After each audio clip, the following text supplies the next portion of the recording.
Not every Olympian ends up teaching CEOs how to breathe through chaos, but Toby Jenkins has never followed the typical playbook. From elite water polo to navigating personal loss, burnout, and reinvention, Toby has turned high performance into something far deeper than grit and grind. In this episode, we talk about the art of letting go, how stress can be a compass, and why setting goals might not matter nearly as much as choosing the right practice. It's raw, it's insightful, and it might just shift the way you think about success and yourself.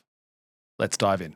Toby Jenkins, thank you so much for coming onto the show. Richard, thanks for having me, mate. It's good to be here. Now, I'm intrigued and I'm really I've been looking forward to this interview for a couple of weeks now because you're an Olympian.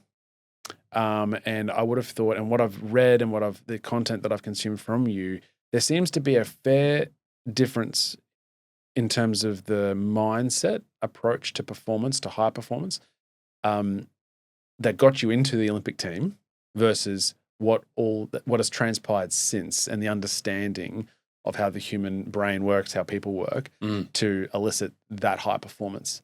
Is that fair to say? Yeah, totally. Yeah. Yeah. So take me back then, and that's what I'm intrigued on, because it seems like high performance for you has been a common thread your entire life, and now you're in this advisory consultancy space and so successfully doing that in helping people achieve that high performance in the iteration that it is now. Not you're not just saying, well, this is what got me to the Olympics. So they're the hard and fast rules to all success in life. But run me through the attributes that got you into that high performance in sport and to the highest level versus, and then how that has, I guess, how that has changed and developed over time to where we are now. Water polo started off, me chasing. I was a swimmer, was never going to be a great swimmer, and then fell in love with this game that was in the pool, team sport, ball sport. It's like the sweet spot of everything that I was into. And so, just fell in love with the game, played it, and had the opportunity to go down to the Australian Institute of Sport straight out of school. I'd made the under-17 national team, and the Aussie schoolboys team as well while I was at school. And of course, there'd been teams missed selections and all that kind of stuff along the way, as there always is. And then had this opportunity to go down to the AIS to train with the national squad. And that was 1998. So that was a really intense and challenging year. And generally speaking, I would say it was, particularly from a mindset standpoint, I thought it was, really all about being harder and tougher and stronger. And at the time, I really thought that it was about eliminating stress and pressure, and I felt like it was setting the goals and chasing them, right? And I got really good at that. And I loved setting the goals. And then it was, the inevitable ups and downs of any Olympic journey, I guess. Missed out on Sydney, made 2001, 2003 world champs, played in Athens in 2004. And what was even interesting on reflection in hindsight was that it was less about the athletic performance in terms of the curveballs in that space, but more, the things outside of sport that then impacted me. Can you allude on that? Yeah. So my folks got divorced in 2003. I lost friends to suicide. It was the things that you really couldn't control, whereas sport actually felt incredibly controllable, as I'm sure you've experienced, right? Yes, there are elements in it that you can't control. You can't control the competitors and the game, and for me, the referee and all that kind of stuff. There's a heap that you can't, but it's a relatively controlled, contained, known environment. Whereas it was the uncertainties of the outside world, in fact, in hindsight, that really threw the curveballs. And so, but sort of since then, I guess after Athens, I had probably 2 weeks of contentment. Interesting. So I'd be fascinated for water polo. Yeah, is it? There's obviously a lot of strength involved, the physical aspect of the game, and and presumably there's a lot of endurance and skill, right? Yep. And so, and then that's being developed through high school and into this representative phase. Yep. Are you are you at the same time, are you aware, because it's sort of like 2000 to 2004, are you guys, is the AIS, or are you being pumped into this whole mental aspect or mental side of high performance, or is it is it primarily still focused on that, the specific attributes of the sport? Yeah, my first introduction to sports psych was at the AIS. Okay. And I remember we did some kind of personality profile, and I have it buried somewhere in my archive of files. But one of the really interesting things that came out of that was that I sat down with the psychologist to debrief this assessment, and he said, "Oh, Toby, you're extremely high on control." And at the time, I dismissed that because I thought, "No, I'm What not." do you know? Yeah, what do you know? And I was sort of off the charts for control, and I thought, well, I'm not a controlling person. I don't try to control others. That's not me. So kind of didn't really resonate. It's been only more recently that I've understood what that might actually mean, and that is the internal locus of control, and really the desire to control as much of my environment as I could, not necessarily controlling other people or that manipulative kind of connotation that I had with it initially, but definitely a high degree of, well, what can I do here? What is my responsibility here to take charge of this situation? Or I'm sure that translated into business as well, wanting to be in control of my own destiny. Is it? Yeah, I guess that's the point. Even though it's in a team of sport, and as you said, there are variables in the game that you can't control, but I guess you have the ability to do something. Yes. Right, and that's the internal locus. And it, at that time or since then, is it which part is it the cat chasing the mice, or is the mice chasing the cheese? Where is it for you in the sense of you're so driven to have that control, or are you so fearful of not being able to have any influence in the given environment? Yeah, that's an interesting perspective. For me, well, now anyway, I think my natural default was to then, really back in the day, was to then go looking for help where I needed it, finding the right, whether that was strength and conditioning, psychology, nutrition, all of the various aspects of sport. And I think in that respect, it's probably one of those things that doesn't necessarily come through as an outsider looking into sport, that you have so much, it's a multidisciplinary environment. You have so much resource actually available to you, particularly in the settings that I was in, like the AIS, and your ability to cherry pick the best of who you could find for specific disciplines was really, for me, the accelerant for the learning curve. So whether that was, I had access to a swimming coach who, Shannon Rollerson, who had coached multiple gold medals by that point. So why not learn from him for how to swim as quickly as I could? Had a strength and conditioning coach, Chris Gavilio. He had put on more weight than anyone else I'd ever known in a shorter amount of time. He was a shot put and discus athlete. And so he, and it became this really collaborative approach around that. And so the control in its best expression, perhaps might be the word for it, was seeking and looking for help to improve performance. What I've learned since, and perhaps the mindset shift, particularly now compared to where I was around the harder, tougher, stronger, to more what the science says around psychological flexibility, particularly, which is now a 40-year evidence base. It's been World Health Organization validated as in clinical trials, and over 1,000 randomized controlled trials. And so what it says, though, is that our ability to let go of control and accept that there is a lot that we don't control, including our thoughts and feelings and sensations. We all experience somewhere between 40 and 50,000 a day. How can we possibly control them all? But how can we learn to accept, with a capital A, acceptance? How do we learn to accept that? How do we learn to accept that there are fears and doubts and frustrations, as well as hopes and dreams and aspirations? How can we learn to open up to this context that we all find ourselves in? Really, it's the human condition, right?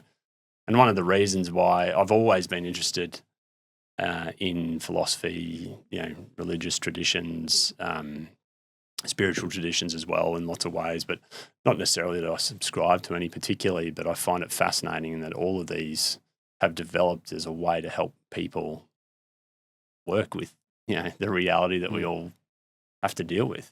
And so it's fascinating and one of the things that really helped me was, so in 2016, I went through what I would call my crucible period, which was had my second daughter. She had silent reflux and wasn't sleeping. So we were up and down every 45 minutes, 90 minutes, my wife and I. We had, I'd had a shoulder operation from throwing a ball as hard as I could for 20 years. And then, so even prior to her arrival, I'd been on the couch for 6 weeks, trying to sleep. Father-in-law was in hospital with leukemia. My own dad had died from a brain tumor. And all of this was the sort of perfect storm of things out of your control. Totally out of my control. And at the time, I had this enormous sense of just generalized frustration. And it made sense, right? I mean, the grief, the fear of stress around Luce's dad, the lack of sleep, the lack of physical ability to train and that kind of stuff, which had been traditionally my modality for management. And yet we find it, inevitably, we all find ourselves in these periods at some point or another. And so, and one of the things for me at that point was when Dad died, he was 66. His folks had been 98 and 93 respectively. And so really there was this expectation, and he was a fit guy up to his 10th Noosa try, all that kind of thing. And then there was this real expectation that he would continue on for a long time. And it really made me think, well, what if I'm 2/3 of the way there already? What am I doing? What's important to me? Why am I doing it? And so I went looking for answers at that point, and asking friends, asking family, talking to anyone who'd listen, writing manifestos, listening to motivational tapes. I was pulling out every single stop that I could possibly find. And eventually I sort of got connected into this psychological flexibility evidence base, and it really helped me through that period. And basically it changed the direction of me searching for answers outside of me to the man in the mirror. And that was that real directional shift. Who am I? What are my values? What is my purpose? Who matters to me? What matters to me? How does suffering show up for me is one of the things I talk about a lot. There's, for me, a lot of it's imposter syndrome, or has been. I always felt like I was the last one chosen on any team I ever made. And yet here we are, at work. I show up for a podcast like this and it still shows up, the little chatter in the garage down the bottom as I park my car, but that's the nature of the beast. And what I've come to recognize, and certainly what the evidence suggests, is that we need to learn to accept that these are a part of who we are.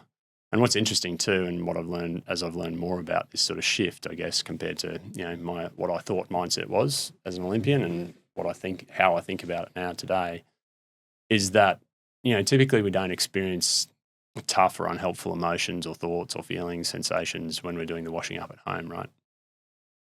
But the fact that they show up doesn't mean that we are weak or broken or inadequate or something is missing. It just shows it's actually a sign that we care. So the more we care, the more likely it is to show up. And, that's why, the exam feels harder than the, exercise in the textbook. It's why game day feels harder than training. It's why... Because it matters. It matters, exactly. It's why, I showed up at the Olympics and thought I had a stomach infection the day I arrived at the village, and the day I left, it stopped. A physiological response to the importance of this event in my own mind. And so and I think out of everything, so there's sort of three components in terms of the mindset stuff that I talk about now. And what the evidence says is that we need to learn to open up to these uncomfortable, unhelpful sensations and feelings. We need to learn to be present, to recognize that not so much about feeling good, but about recognizing that we have a choice of how we want to respond here. And then ultimately we need to do what matters. So open up, be present, do what matters are the three components of the core model of psychological flexibility. And, doing what matters means knowing what matters in the first place, which can take some time to uncover for people, and then actually taking action that moves us towards that. So the doing part is really important. And so how do we make intentional choices? How do we perform in situations of stress and pressure? How do we recognize our choice in those moments, given that we have such little control of the world around us? And what the science says is we have such little control of the world inside of us as well. How do we then recognize our choice, accept that these things show up, recognize the choice in the matter, and take action towards the things? Is the evidence, or does the evidence show that we are more likely to achieve, however you wish to define that, let's say move closer towards the final pillar of where we're wanting to go, by implementing this psychological flexibility? Definitely. Or, yeah? Yeah. That's the position. Yep. Yeah. Yep. And so what the evidence shows is that people better manage stress and pressure. They navigate change more effectively. And certainly if I think back to that crucible period, then that would be, it was a huge transition for me. There was so much going on. It was the beginnings of me choosing to resign from the first business that I'd started 13 years earlier, with Adam Franklin, who's already been a guest on this podcast with you, and then moving on to, to forge a new path into the unknown, which was really daunting and scary at the time, but just felt like there was no other option. Something needed to change. And as I went through one of the tools of psychological flexibility, which is called the Valued Living Questionnaire, it's quite interesting because it does a very quick assessment of what is important to you, score that, it shows 13 domains of your life, from relationships and work and social and health and a bunch of things, and breaks those down into subcategories. And then how currently satisfied with that are you? And so you score it on a scale of 1 to 10 for importance, 1 to 10 for satisfaction. And for me, the absolute surprise was that work was a 9 out of 10 in importance and a 2 out of 10 in satisfaction. Blew my mind. Like, all of the other stuff was actually understandable and kind of warranted, right? It made sense to me that I was grieving. It made sense that I was stressed. It made sense that I was frustrated with, but I just had not seen that work gap in satisfaction. Not aligned. Yeah, misalignment there. So, that began the sort of process of crystallization. And actually what I loved about this evidence base, and what I continue to love about it, is that it's really hardcore Western science validating millennia-old traditions of acceptance practices, mindfulness, meditation, without throwing out the best of what we know around goal setting, values, purpose, all that kind of stuff too. So, and yeah, where does me, goal setting fit into this? sits down and do what matters. Yeah. Yeah. So, what's fascinating is that, the goal setting piece. So everything I knew or thought I knew around mindset all sat in that do what matters part. And I got really good at that. You gone to the end, yeah, without touching the first two stops. Exactly. Yeah. So it's a bit like sitting on a one-legged stool and wondering why it's wobbly, right? Yeah. Because the other two pillars were not being addressed in any way. And so, and that's, so part of it is, these two new pillars that needed development for me, and then really getting and still bringing all of the what matters here, what's important, how do I take action, how do I break that down into tiny next steps, how do I compound that over time, all those sorts of themes still are incredibly relevant. But it's often that area down in the open up that is the bit that, so the tough, unhelpful thoughts, feelings, sensations, we spend so long trying to get rid of that, trying to prevent it from ever happening. Whereas actually, if we can learn to sit with it, accept that it's a part of life, accept that it's the price of entry to doing what you care about, because the more you care, the more likely it is to show up, then that's where I see, people make huge change. Dealing with the stress of life is an interesting topic for me, because the more life will be stressful. It's relative, right? Everyone's stress is their own and can't really compare. But there's probably some truth in the bigger the goal in that third column, the third pillar, the more you risk, or the harder you go, the chances of having more stress is probably likely. Or you're just pushing that envelope more so that you're out of your comfort zone a little bit more every little bit. Not to suggest that people in their comfort zone aren't stressed as well, because as I said, it's all relative. But my question is, the dealing with this stress, builds resiliency, right? I have this sort of, I actually don't really know where I sit with this, because there's all this work, particularly this work you're doing, that is aided to help us manage stress as it comes, right? But I also feel like you can do as much prac as you can. Sorry, you can do as much theory as you can before the crucible moment that comes to everyone's life at some point, and the rug gets pulled underneath you, and then you were in the shit. And that needs to be a real thing. I'm a huge believer in hot and cold therapy and underwater breath holding. I've done that in my sporting days, and trying to embrace that challenge or that adversity in micro doses, or throw yourself in a 2-degree ice bath or a 9-degree sauna and endure, right? But that's as challenging as that all that is.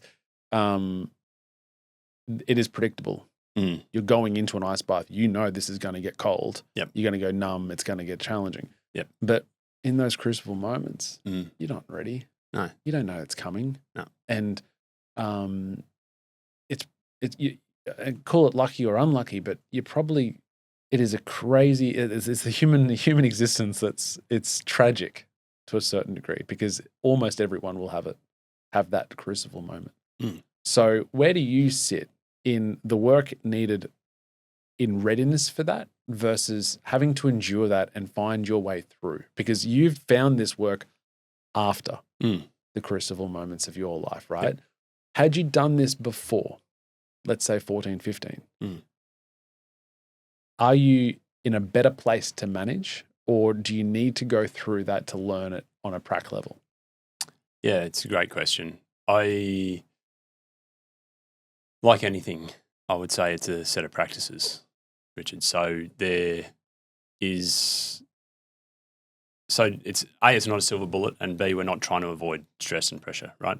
We're in fact, great point. Yeah, so quite the opposite. What we are trying to do here is and perhaps a metaphor is a better way to do it. But if I was to smash glass on the floor and say, okay, Richard, let's do some motivational walking, shoes off, do you want to have a crack? You're unlikely to say, no thanks, Toby. But if I change one condition, which is bring to mind the person or people most important to you in the world, they're sitting on the other side of the glass, they're in distress and they need your help, would you be willing to walk across the glass? Immediately, yes. And so what happens there that is interesting, one is it shows us that we're terrible at pointless pain. No one wants to do it. We shouldn't do it, in fact. The second it shows is that if we can get clear on what truly matters to us, humanity is extraordinary in our willingness not just to endure suffering, but to embrace it in service of the things that matter to us. And then the final part is that in that moment, the implications for your feet don't change, the possible pain, the implications for your life, the stress is still there. Yeah. The only thing that has changed is your relationship to it. And so this is where I think if you're willing to put these in as a set of practices, and you're willing to train them as you are, like you were training your body and training your mind as well in your own, endurance events. What happens then is that's a transferable skill into a new arena.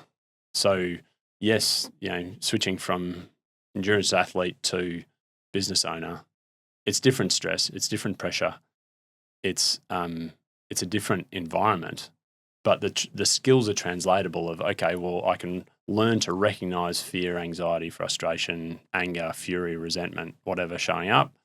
How do I work with that? And then I know I can be present. Okay, and then what matters here? And part of the challenge is you need to redefine what matters as you step into a new environment, right? What does really matter to me now? Because the context has changed. And this is one of the interesting things too, I find, is that as context shifts, what matters shifts. So how do we stay aware enough of the changing, ever-shifting context in which we all operate? How do we clarify what really matters now? And then how do we take action then in that setting? So I do think it's trainable, and it's not at the avoidance of as I say, not at the avoidance of the stress and pressure. And I also think in some respects, if you get really clear on what matters, it doesn't make life easy. In fact, the more you care, the more likely it is to show up, right? And so, think about parenting. I haven't experienced anger like I've experienced with my kids. I try not to operate from that place. But my only analogous experience was when I was punched in the head in a water polo game. And yet here I am, with these 3 little people who I adore and experiencing this and it took me immediately back to, this single game in Barcelona when I was playing professionally, and it was like my second game in the competition. One of the local guys just absolutely belted me in the head. Like, whoa. And then, so the physiological response to these situations is we can't control it. So, but if we train these pillars, the open up, be present, do what matters, if we can learn the strategies and tools and toolkit to manage, the stress, the pressure, or what have you. What I'm fascinated by in my work with clients, and whether that's executives or business owners, or I've worked with elite military and sports people and all sorts of stuff.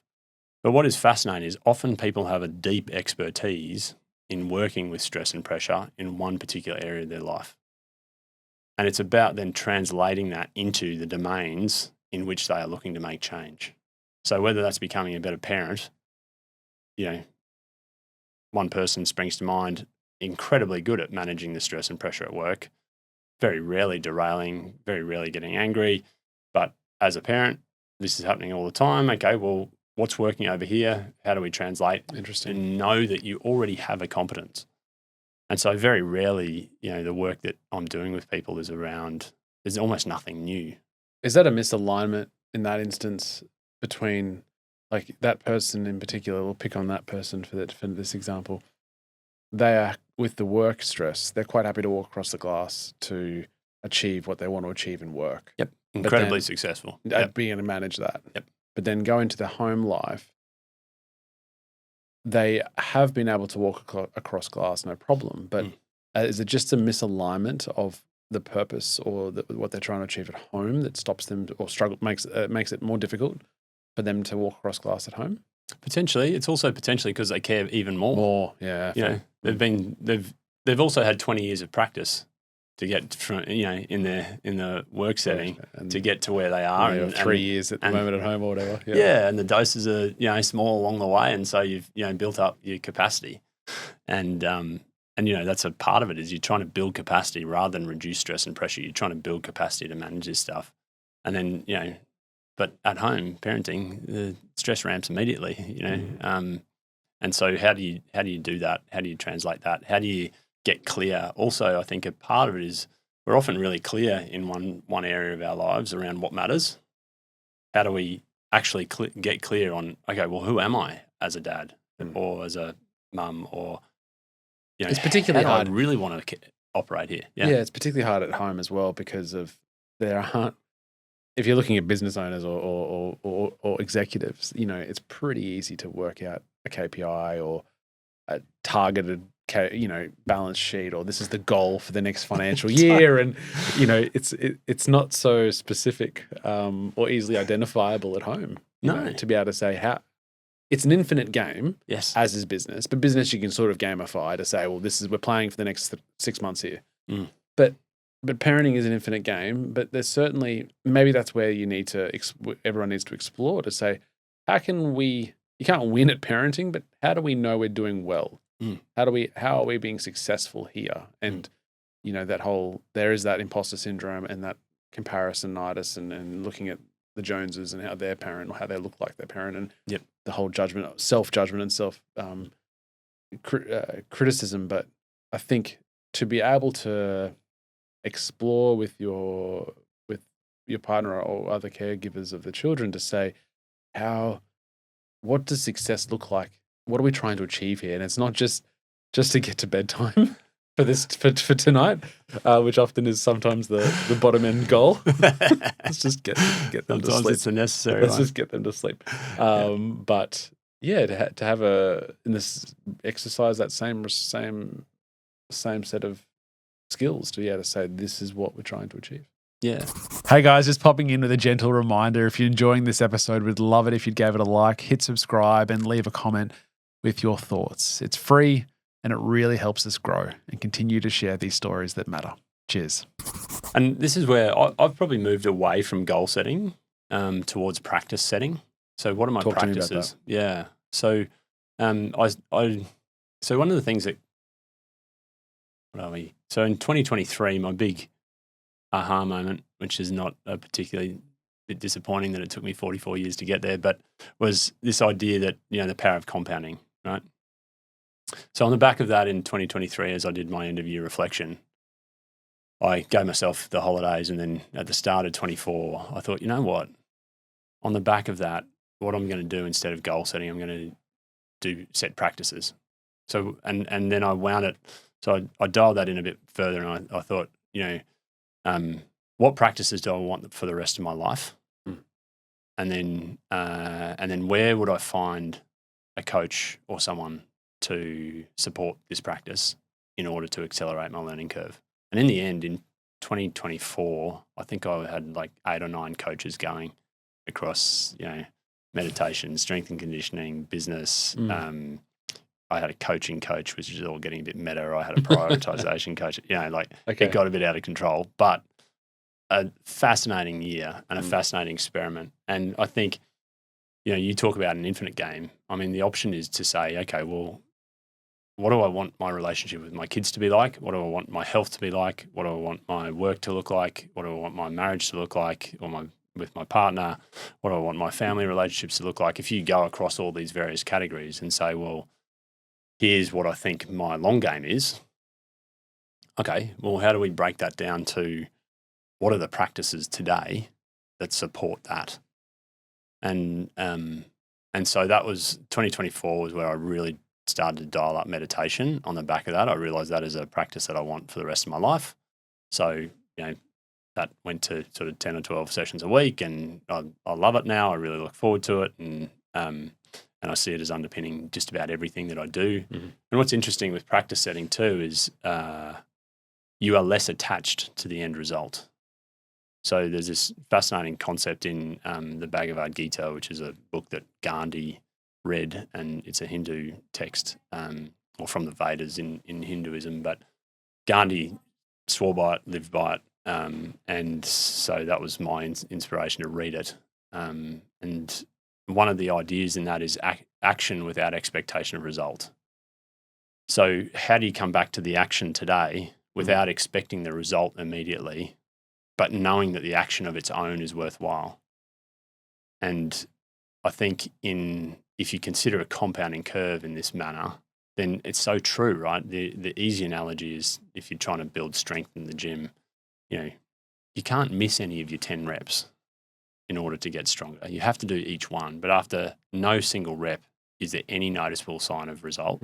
Even after the 10, there's no noticeable sign of result. And you have to continue to do that over a long enough period of time to then look back and see it. And that's what a compounding curve of change is, right? Is that we don't, these invisible increments. So in that analogy, you're less likely to put weight on, I want to look a certain way or weigh a certain weight or have I don't know how you measure biceps, but that's an indication of my ability.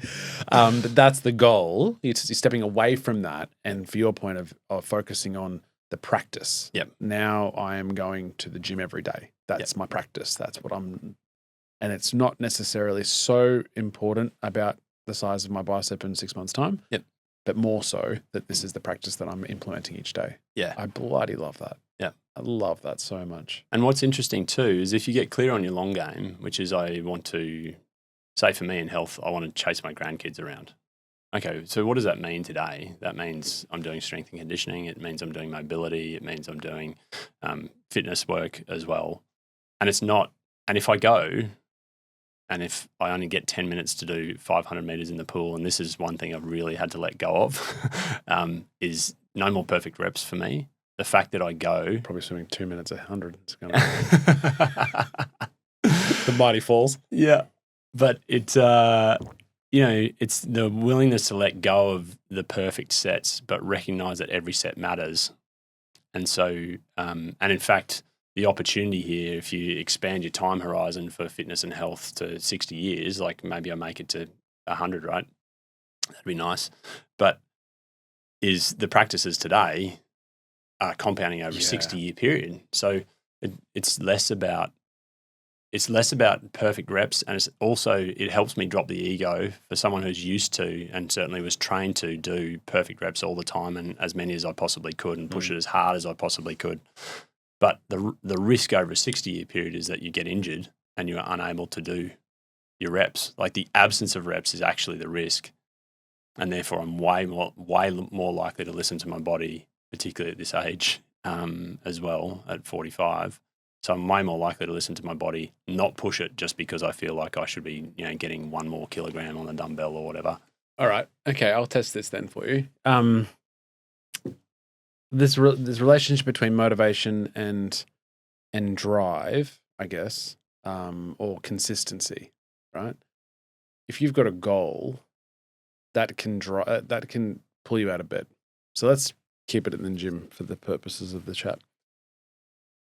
The way you show up, your practice is going to be, I'm going to the gym every day, right? Whether it's be cardio or strength or mobility or whatever. But that is my practice because I want a goal that will happen in 40 years' time, 30 years' time. So there's compounding effect to that, obviously, but also to the negative. But over a period of time, you miss one session.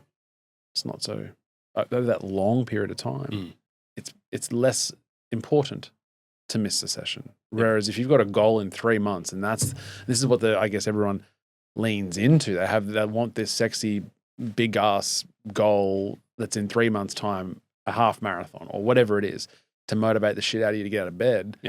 And that elicits the work because you've got this thing bearing down on you.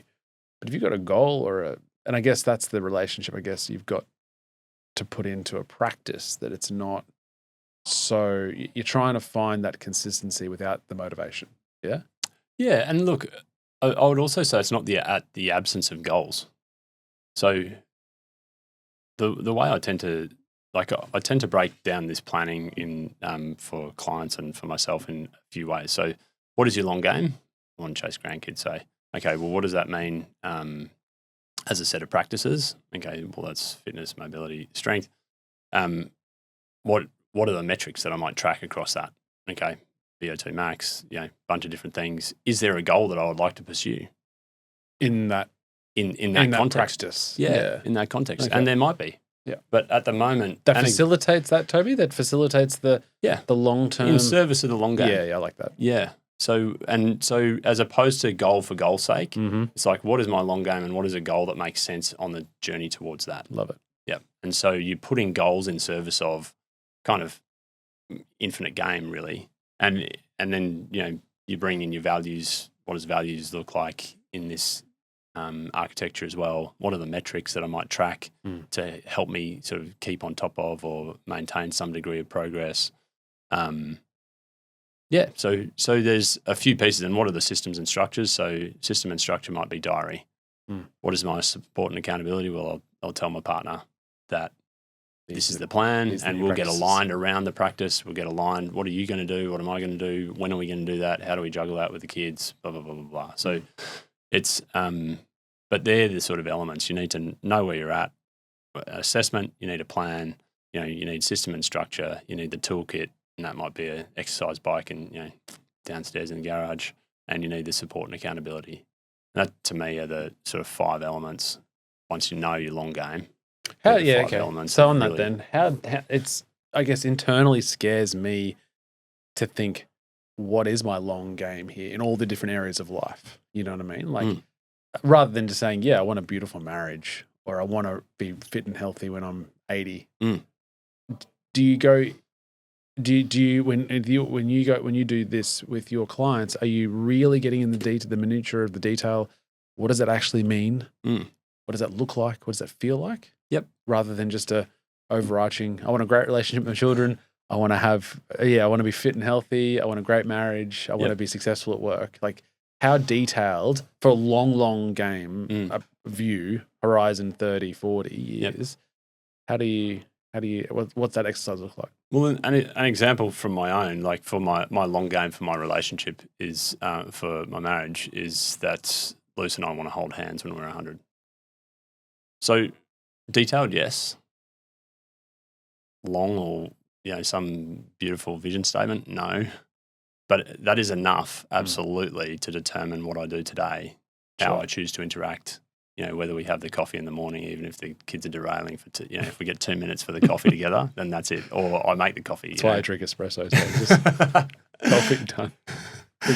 Exactly. So, it doesn't, you don't need some huge, dramatic 6 pages of what it looks like. Exactly. Yeah, I like that. Although, if people want to do that, they definitely can. But for me, if there's a way to distill it down to the real essence, and I also think sometimes that is the hard bit, right? Part of the challenge is you can adopt everyone else's vision for your own, but what do you actually want? Yeah, that is a hard bit. Yeah. And that's almost like a time to yourself, in terms of coming up with that, like sitting with your own brain and your own conscience and to go, what is it that I want in these aspects of life? Like it's it's unique to you. It's your set of your answers. You can't be wrong. No. And I guess also they do change too, right? Yeah. As we evolve, that will sometimes need refining. Yeah, definitely. And Richard, I mean, I would, for anyone listening, and I mean, if you're interested in going through the process, but the thing to remember here, I think, is that it's a process and not a proclamation, right? And I think about this with values. I think about this with purpose, purpose statements. I think about this with vision. I think about this with the long game across any of these categories. If you sit down and time box yourself to 30 seconds on what are your values, say, whatever comes out in the first 30 seconds is going to be 80 or 90% of the way there. Same deal with the long game. What do you want in your marriage? What is one thing that might recognize that you have had the marriage that you've wanted when you're 100? Holding hands. Great. Write that down. What do you want to be doing at 100 with with your children or grandchildren or whatever? What do you want to do? What does this look like? You don't need a lot of time. In fact, I like with all my clients, the first place we start, we cover all of this territory in 30-second blocks in the first session. I love it. Because in that time, I'm more interested in getting you from 0 to 1 and then iterate from there, because there is no perfection. It's your own answers. It's no one else's. And and once you write them down, and one of the things I get my clients to do is write it down digitally. I mean, there's a heap of science around writing things down, handwriting. But one of the things I quite like about the digital format of it is that it is editable because it's yours. It's no one else's. So what do you want to make? What do you want it to be? And if you set it as an experiment, this is another word I use a lot in coaching, in my coaching work, is like, what is the experiment? What is the hypothesis that you have for your marriage at 100? Oh, well, this. Great. Write it down. And then let's see if that helps guide your actions today. Yeah. And then over time, you can refine it. You can change it.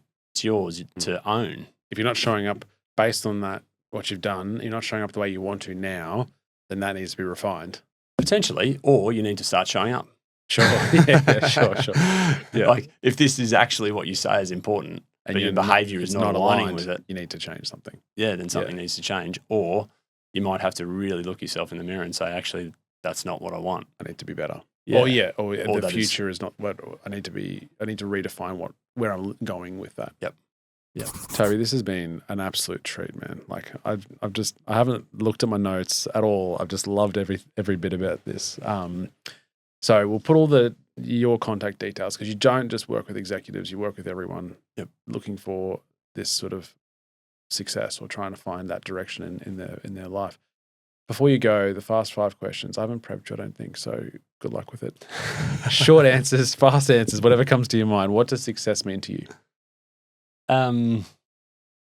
Probably my values.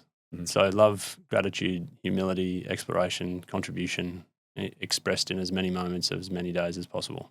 I love that answer. What does happiness mean to you? Happiness is fleeting. Contentment I will take, and that goes back to values again. Mm-hmm. What does your morning routine look like?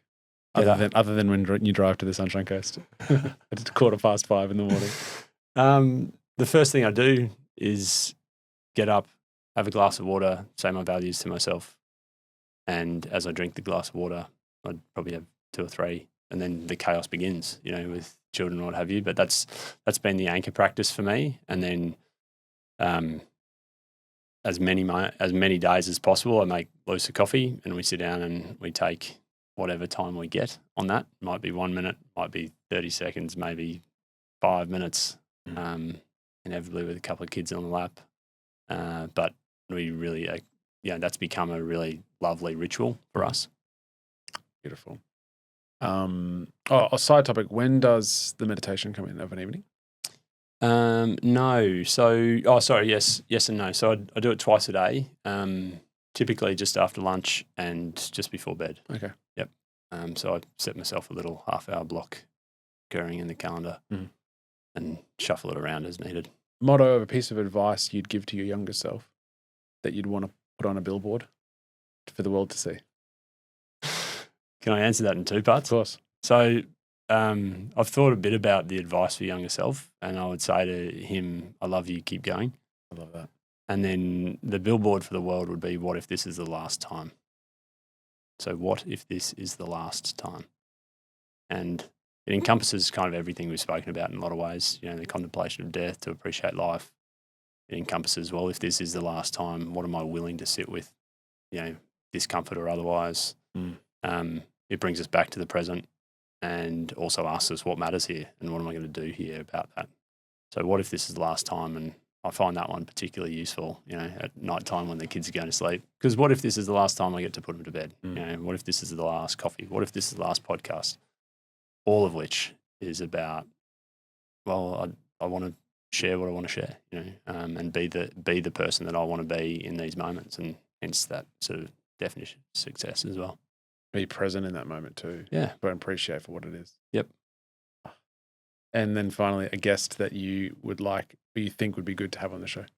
Her name is Dr. Kelly Rose, and great person, and has been through a lot. Her passion is burnout in women, and executive women particularly. She's been through it herself and has a hell of a story to share, and is doing some great work in the world. All right.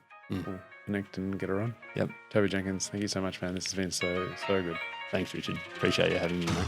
That was another episode of the Success Times Happiness podcast. Next time you're chasing your next give up goal, turn to the person next to you and tell them all about the show. It really means a lot. A huge thanks to Toby for reminding us that real strength isn't in the hustle, but in the quiet decisions we make when no one's watching. If something in this episode stuck with you, subscribe, follow, comment. Help us spread this message. It means a lot. Until next time, peace.